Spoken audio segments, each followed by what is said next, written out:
Plot ও জমির share কিনে সবাই মিলে প্লট তৈরি করা কোনটি লাভজনক বিনিয়োগ? অনেকে আমাদের কাছে এই বিষয়ে প্রশ্ন করে থাকেন।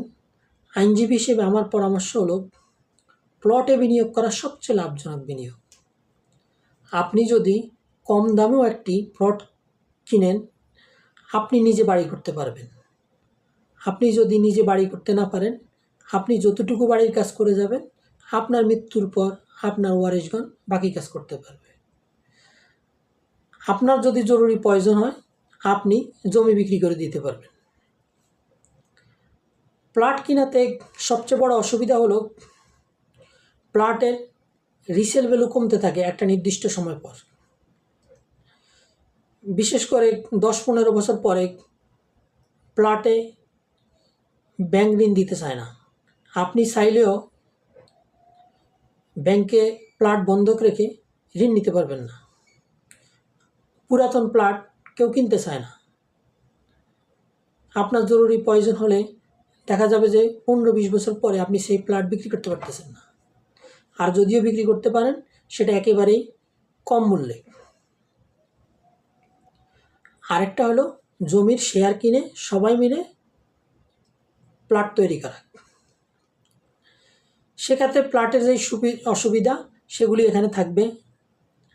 সবচেয়ে বড় অসুবিধা হলো আপনারা যখন সবাই মিলে জমির শেয়ার কিনেছেন, এবার যখন প্লট তৈরি করতে যাবেন, কে কোথায় কোন প্লট নেবেন সেটা তো নির্দিষ্ট করা থাকে না।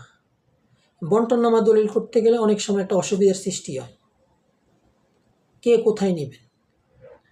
আর একটা বড় অসুবিধা হলো জমির শেয়ার কেনার পরে যখন প্লটের কাজ করতে যাবেন, তখন দেখা যাচ্ছে যে কেউ একজন টাকা দিচ্ছে না, বা 2-3 জন শেয়ার হোল্ডার টাকা দিচ্ছে না। সেক্ষেত্রে দেখা যাচ্ছে যে ওই বাড়ির কাজটাই বন্ধ থাকবে। এতে আপনারা আরও একটা বিশাল বিপদে পড়বেন, একটা ক্যাসাল লেগেই থাকবে। এজন্য আমার পরামর্শ হলো আপনারা প্লট কিনবেন। প্লট কেনাটা সবচেয়ে লাভজনক বিনিয়োগ। হ্যাঁ, নতুন আরেকটা জিনিস হলো যে হোটেল বা রিসোর্টে বিনিয়োগ। হোটেল আর রিসোর্টে বিনিয়োগ হলো সবচেয়ে অলাভজনক বিনিয়োগ। 1 কোটি টাকার শেয়ার 100 কোটি টাকা বিক্রি করা হলো হোটেল আর রিসোর্টে বিনিয়োগ। আদৌ এই হোটেল কোথায় হবে, কে পরিচালনা করবে, ম্যানেজমেন্ট কি আপনাকে লাভ দিবে বা দিবে না, সব কিছু অনিশ্চয়তার মধ্যে থাকবেন আপনি। সুতরাং এই ধরনের হোটেল রিসোর্টে বিনিয়োগে না যাওয়াই উত্তম। ভালো থাকবেন, সুস্থ থাকবেন।